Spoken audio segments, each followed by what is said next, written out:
இழிவுக்குள்ளாக்குற முடிவாக நாங்கள் நினைக்கிறோம். எந்த வகையிலும் இது ஏற்றுக்கொள்ளத்தக்கதல்ல.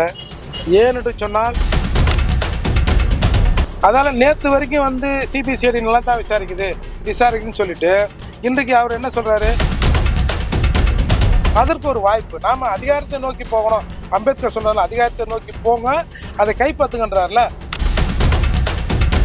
நீங்கள் அண்ணா அறிவாலயத்தில் போய் அடிமையாக இருந்துட்டு நீங்கள் போய் அவரை போய் இது மாதிரி சொல்கிறீங்க. இவர்கள் ஆட்சியை தக்க வைத்துக் கொள்வதற்கு இவர்கள் எதை வேண்டுமானாலும் செய்வார்கள்.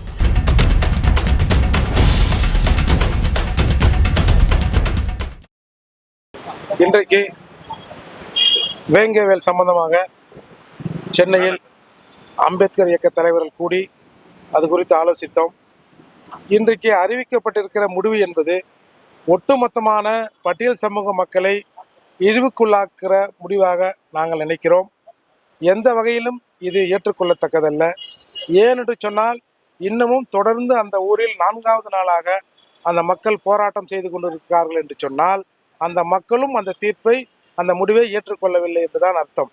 அந்த குற்றம் சாட்டப்பட்டிருக்கிற 3 பேருக்கு பின்னாலும் அந்த ஊரே நின்று கொண்டிருக்கிறது என்பதன் அடிப்படையில் அவர்கள் குற்றவாளிகள் அல்ல என்ற தோற்றம் என்ன தோன்றுகிறது. எனவே சயின்டிஃபிக்காக நாங்கள் வந்து டிஎன்ஏ டெஸ்ட்டு வச்சு கண்டுபிடிப்போம்னு சொன்னாங்க. டிஎன்ஏ 32 பேருக்கு நம்ம எடுத்தோன்னு சொன்னாங்க. ஆனால் இந்த குற்றம் சாட்டப்பட்ட 3 பேரின் டிஎன்ஏ அந்த தொட்டியில் இந்த பியின் டிஎன்ஏவோடு சேரலை. நம்ம முதல்ல சொன்ன இந்த டிஎன்ஏ டெஸ்ட்டுங்கிறதெல்லாம் சொன்னாங்க, அதெல்லாம் நடக்காதுங்கன்னு சொன்னோம். அதுக்கேற்ற மாதிரி அந்த டிஎன்ஏ டெஸ்ட் வரவில்லை. முதல்ல இது இவர்களே குற்றவாளிகள் என்று கூட நீங்கள் வச்சிங்க. நான் எங்களுக்கு என்ன தர இதில் வருத்தம், இவர்கள் குற்றவாளிகள் என்று சொல்லி நீங்கள் இப்போ சார்ஜ் ஷீட் கொடுத்துருக்கீங்க, கேஸ் நடக்கும், இவர்கள் மிக எளிதில் விடுதலை ஆவார்கள்.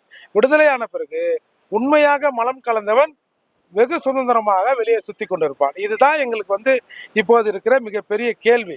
இந்த கேள்விக்கு ஒவ்வொரு குடிமகனின் சந்தேகத்தை தீர்க்க வேண்டியது அரசின் கடமை. அப்படி இருக்கிற போது இதில் பெரும் சந்தேகம் அந்த கிராம மக்களுக்கும் இருக்கு, ஒட்டுமொத்த சமுதாய மக்களுக்கும் இருப்பதால் இந்த சமுதாய மக்களின் சந்தேகங்களை தீர்க்க வேண்டிய அரசு அதை தீர்க்கும் வகையில் இந்த வழக்கை சிபிஐக்கு மாற்ற வேண்டும். சிபிஐ எடுக்கிற முடிவுக்கு நாங்கள் கட்டுப்படுகிறோம். நீங்கள் இவர்கள்தான் உண்மையான குற்றவாளிகள் என்று சொன்னால் சிபிஐயின் விசாரணையில் வேறு ஒரு குற்றவாளிகளை அது காட்டாது, கண்டுபிடிக்காது. அப்படி இருக்கிற போது நாங்கள் மீண்டும் ஒரு முறை தமிழக அரசுக்கு இதே குற்றவாளிகள் தான் என்று தெரிந்தால் நாங்கள் தமிழக அரசுக்கு ஒரு நன்றியை தெரிவித்து விட்டு போகிறோம். எனவே சிபிஐ விசாரணைக்கு அரசு உத்தரவிட வேண்டும். நீங்க இந்த வேங்கவேல் பிரச்சனையில முதல்ல இருந்தே சிபிஐ கேட்டுட்டு இருக்கீங்க. பட் ஆனா அண்ணன் திருமாவளவன் அவர்கள் முதல்ல காவல்துறை ரொம்ப நல்லா நடந்துட்டு இருக்கு, எந்த பிரச்சனையும் இல்லை அப்படின்னாரு. சிபிஐ விசாரணை எல்லாம் வேண்டாம், சிபிசிஐடி அப்படின்னாரு. சமீபத்தில் விஜய் அவர்கள் கூட இது வழக்கை திசை மாற்றும், நீங்க சிபிசிஐடியே இருக்கட்டும் இப்போ வரைக்கும் அவரோட நிலைப்பாடு அப்படிதான் இருக்கு. ஆனா அண்ணன் திருமாவளவன் இப்ப சிபிஐ கேட்டிருக்காரு. எப்படி? அதாவது நான் இன்னொருத்தரை பழி வாங்கணும்னு வச்சுங்க, என் வீட்டு உறுப்பினர் எங்க அப்பா அம்மா குடிக்கிற தண்ணியில நான் கலக்க மாட்டேன். அப்படி கலக்கிறவர்கள் வேணுமானால் இந்த முடிவை ஏற்றுக்கொள்ளலாம். அதால நேற்று வரைக்கும் சிபிசிஐடி நல்லா தான் விசாரிக்குதுன்னு சொல்லிட்டு இன்றைக்கு அவர் என்ன சொல்றாரு? எங்களுக்கு சிபிஐ மீதும் நம்பிக்கை இல்லை, இருந்தாலும் சிபிஐ விசாரணை வேணும் அப்படிங்கிறது எப்படி சரியா இருக்கும்? அதால அவர் அரசோடு இருப்பதால் அவர் அதை சொல்றாரு. இது காவல்துறை அவசரமா வழக்க முடிக்குது அப்படின்னு சில பேர் பார்வைகளை வைக்கிறாங்க. எதனால இது இருக்கும்னு நினைக்கிறீங்க? என்ன காரணம்? அதாவது தேர்தல் நெருக்குது, 2 பேருக்கு இந்த விஷயம் மிகப்பெரிய நெருக்கடி. ஒண்ணு தமிழக அரசுக்கும், இன்னொன்னு நம்முடைய திருமாவளவன் எங்க அண்ணனுக்கும் இது மிகப்பெரிய நெருக்கடி. என்ன நெருக்கடின்னு அவருக்கு இல்ல, அதாவது என்ன நெருக்குன்னா, கூடியா இருக்கிறியா கேட்க மாட்டேன்னு எல்லாரும் அவரை கேட்கறாங்க இல்லையா? அதுக்கே இப்ப அரசு ஒண்ணு சொல்லிடுச்சு, நான் அதை ஒத்துக்கல, சிபிஐ விசாரணை கேட்டிருக்கேன், ஆனாலும் எனக்கு சிபிஐ மேல நம்பிக்கை இல்லை அப்படின்னு இங்க ஒரு குத்து அங்க ஒரு குத்துறாரு அவரு. ஆனா இப்ப பார்த்தோம்னா ஆளுநர் ஆர் என் ரவி ஒரு பட்டியல சகோதரர் முதலீட்டு ஆகும்னு சொல்லிருக்காரு. அதுக்கு அண்ணன் திருமாவளவன் என்ன சொல்றாருன்னா, இது பட்டியல சகோதரர் அபகரிக்கும் சூழ்ச்சி அப்படின்னு சொல்லிருக்காரு. ஆமா, அதாவது நாங்க அண்ணா அறிவாலயத்துல ஒரு பட்டியல் சமூகத்தை அடமானம் வச்சிருக்கிறோம்.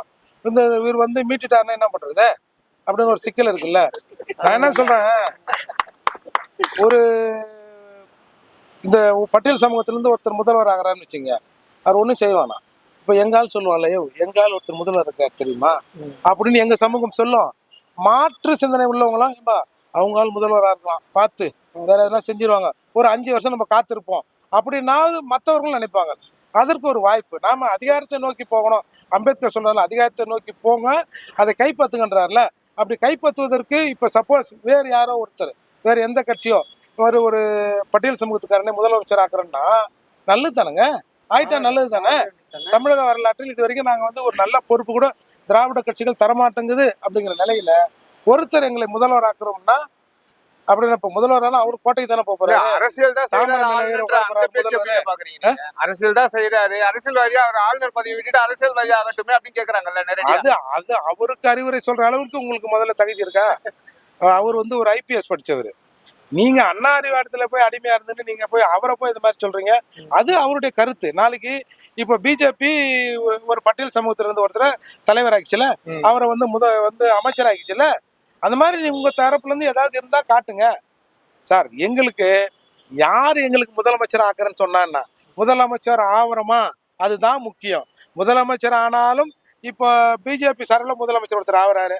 அவருன்னா காவி கலர்ல கையெழுத்து போட போறாரு. அவரும் பச்சைங்கி தானே, அவரும் முதல்வர் தானே. அதனால் எங்கள் சமூகத்தை யார் தூக்கி நிறுத்துகிறார்களோ அந்த முடிவை நாங்கள் மனதார வரவேற்கிறோம். அதே போல இப்ப சட்டமன்ற உறுப்பினர்கள்லாம் வந்து அவர் ஒரு அவசர மீட்டிங் நடத்திருக்காரு. ஆளுநருக்கு கொடுக்கறத விரைவா அவர் வந்து தீர்மானங்கள் நம்ம போட்டு அனுப்புறத அவர் வந்து எடுக்கணும், காலக்கெடு வைக்கணும் அப்படின்னு சொல்லி முதல்வர் முதல்ல ஆளுநருக்கும் முதல்வருக்கும் சண்டை பிணக்குங்கிறது பொய். எப்படி சொல்றீங்க? அதெல்லாம் நாங்க நம்ப தயாரா இல்லை. ஏன்னா முதல் தடவை ஆளுநருக்கும் CM-க்கும் பிரச்சனை வந்த போது கூட கூட்டணி கட்சிகளை விட்டு போராட்டம் பண்ண சொல்லிட்டு ஆளுநர் பழகுவதற்கு இனிமையானவன் சொன்னவர் தான் நம்ம முதல்வர். அப்படி சொல்லிட்டு தன் மகனுக்கு துணை முதல்வர் பதவிக்கு உடனடியாக அப்பாயின்மெண்ட் வாங்கி பண்ணவர் தான். துணைவேந்தர் விவகாரத்துல இருந்து மிகப்பெரிய எதிர்ப்புகளை வந்து திமுக அரசு காட்டிட்டு இருக்குல்ல சார். அதெல்லாம் வெளியில சார், வெளியில. உள்ளுக்குள்ளெல்லாம் அப்படிலாம் ஒன்றும் இல்லை. இவர்கள் ஆட்சியை தக்க வைத்துக் கொள்வதற்கு இவர்கள் எதை வேண்டுமானாலும் செய்வார்கள்.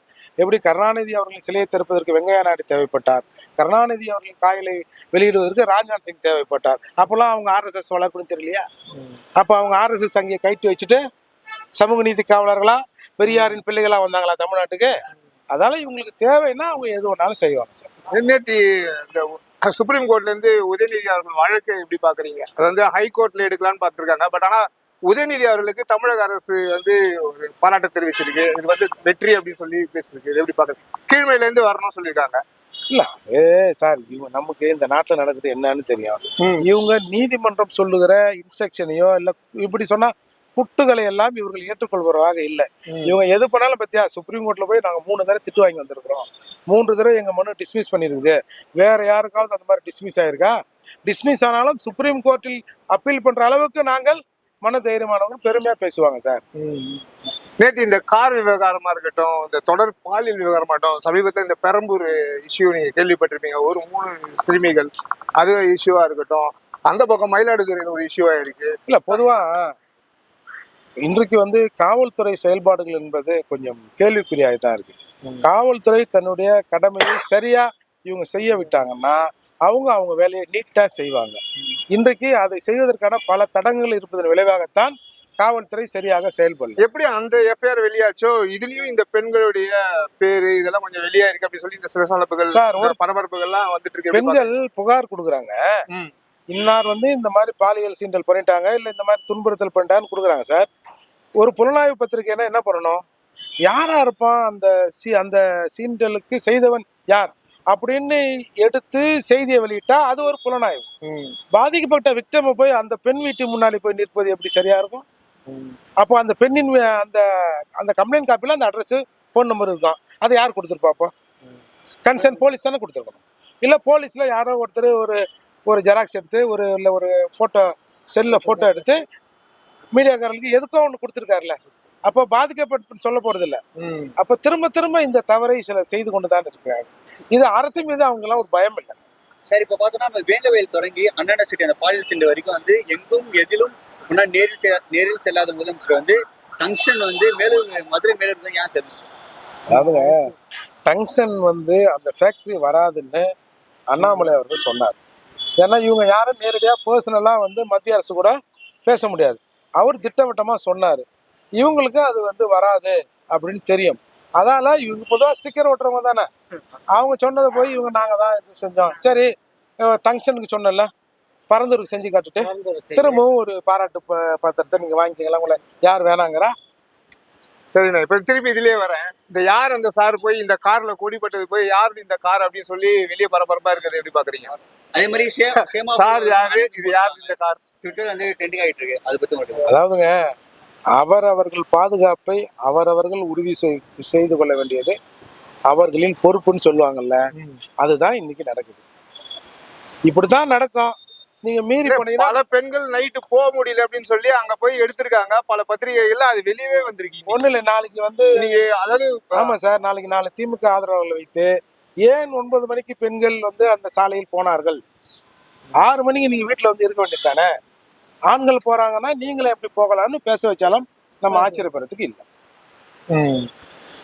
இல்ல நைட்டு 12 மணிக்கு என்னைக்கு போறோமோ அன்னைக்குதான் சுதந்திரம் கிடைக்குது அப்படின்னு சமீபத்துல அண்ணாமலை அவர்கள் கூட வந்து மத்த நேரத்துல இது தமிழகத்தை பத்தி சுதந்திரம் கிடைக்கலன்ற சுதந்திரம் வாங்கலன்னு வச்சுங்க, தமிழ்நாட்டுக்கு சுதந்திரம் வாங்கலன்னு வச்சுங்க, கிடைக்கல வாங்கல, என்ன பண்ணலாம் சொல்லுங்க?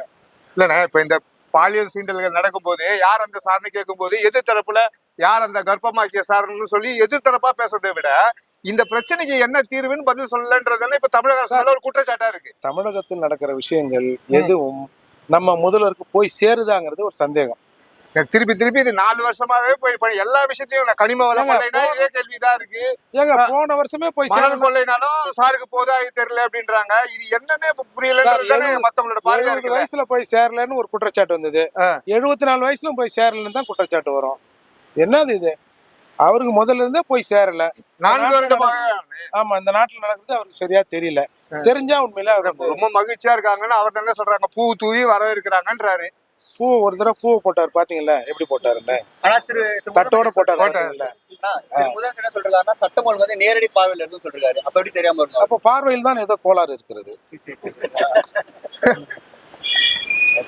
சரிண்ணே, கடைசியா ஏதாவது சொல்ல விரும்புறீங்களா? அதாவது 2024 தேர்தல் கணிப்பு உங்களுடைய இப்போ நடக்கிற நிலைமை பார்த்தா எப்படி இருக்கும்? முதல்ல நீங்க ஜனங்கள்லாம் திருந்துங்க. முதல்ல இந்த காசுக்கு ஓட்டு வாங்குறது, காசுக்கு வந்து ஓட்டு போடுறது, மூக்குத்தி கொடுத்தான் அதை கொடுத்தான் இதை கொடுத்தான்னு ஓட்டு போடுறது, அதை முதல்ல விட்டு ஒழிஞ்சா தான் இதெல்லாம் அடங்கும். அப்படி இல்லைன்னா ஒருத்தர் 1000னா இன்னொருத்தர் 2000 கொடுக்கத்தான் செய்யணும். கொடுக்குறவங்க மேல தப்பு இல்லை, வாங்குறவங்க மேல தான் தப்பு. அது வாங்காம இருந்தா இந்த நாட்டுல எல்லாமே நல்லா நடக்கும். இப்ப ஆதவ அர்ஜுன் பாத்தீங்கன்னா வந்து தமிழக வெட்டுகளுக்கு போயிருக்காரு. இதை பத்தி உங்களுக்கு நல்ல விஷயம் தானே. அவர் எப்படியாவது ஒரு பட்டியல் சமூகத்துக்காரன்னு முதலமைச்சராக்கணும், அதிகாரத்தை நோக்கி போகணும்னு சொன்னாரு. சரி, அது ஒரு இடத்துல நடக்கல, சரி இன்னொரு இடத்துல நடக்குதான் ட்ரை பண்ண போயிருக்காரு. நம்ம வாழ்த்துவோம், அது என்ன இருக்கு. அப்ப கடைசியா முடிக்கும் போது ஏதாவது சொல்ல விரும்புறீங்களா? அதாவது இன்றைக்கு திரும்பவும் சொல்றேன், இந்த வேங்க வெயில் பிரச்சனையில அரசு ஈகோ பார்க்க கூடாது. இன்னைக்கு வந்து நாங்க ஒரு 3 பேரை இழக்கிறதுல எங்களுக்கு ஒன்றும் பிரச்சனை இல்லை. அந்த தம்பிமார் பேட்டி கொடுக்குற பத்தில எங்களை கொண்டு இருக்கலாம்னு சொல்றான். அப்ப அந்த ஊரே பின்னாடி நிக்குது. சரி, எங்களுக்கு அது கூட பிரச்சனை இல்லைங்க. ஆனா இன்றைக்கு ஒரு பொது சமூகத்துல எஸ்சினால அவனுங்க வந்து அவங்க ஆத்தா பார்வையா வச்சீங்க குடிக்கிறதுலயே வந்து மலத்தை கலப்பானுவ அப்படின்ற மாதிரி ஒரு இழிவான பார்வை நோக்கி இந்த சமூகத்தின் மீது உருவாகி இருக்கு. அதுக்கு வந்து அரசு இடம் கொடுக்க கூடாது. இதுக்கு தானே நாங்க 13% உங்கள் வெற்றியில் எங்கள் ஓட்டு இருக்கு. அதால மக்களின் அந்த சந்தேகங்களுக்கு வினாக்களுக்கு விடையளிக்கிற வகையில சிபிஐ விசாரணைக்கு முதல்வர் உத்தரவு. சிபிஐ விசாரணையில இந்த 3 பேர் தான் அப்படின்ட்டா ஒத்துக்கிறேன், ஒன்னும் பிரச்சனை இல்லை, ஒத்துக்கிறேன். கடந்த பாமக விசிகா மோதல் நீங்க ஏற்கனவே நான் உங்களை வந்து பேட்டி எடுத்திருக்கேன். முன்னாடி இந்த பூத்த அருள்மொழி அவர்கள் அந்த வன்னியர் சங்க தலைவரை வந்து தலையெடுப்போம்னு சொல்லும் போது இது வந்து ஒரு சமூக பதற்றத்தை உருவாக்குதுன்னு நீங்களே தான் சொன்னீங்க. இப்ப இந்த ராணிப்பேட்டை விவகாரத்தை நீங்க எப்படி பாக்குறீங்க? தேர்தல் நெருங்குகிறது, இந்த மாதிரி அடிக்கடி திருப்பங்கள் நிறைய இந்த மாதிரி ஏற்படும்.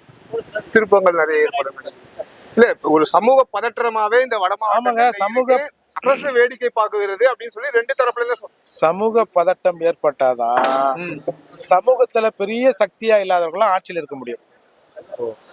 அதற்காக தேர்தல் வருகிற நேரத்தில் வட மாநிலங்களில் வட மாவட்டங்களில் மிகப்பெரிய பெரும்பான்மையாக இருக்கிற பறையரும் வன்னியரும் அடித்து கொள்ள வேண்டும் என்பது ஒரு அஜெண்டா.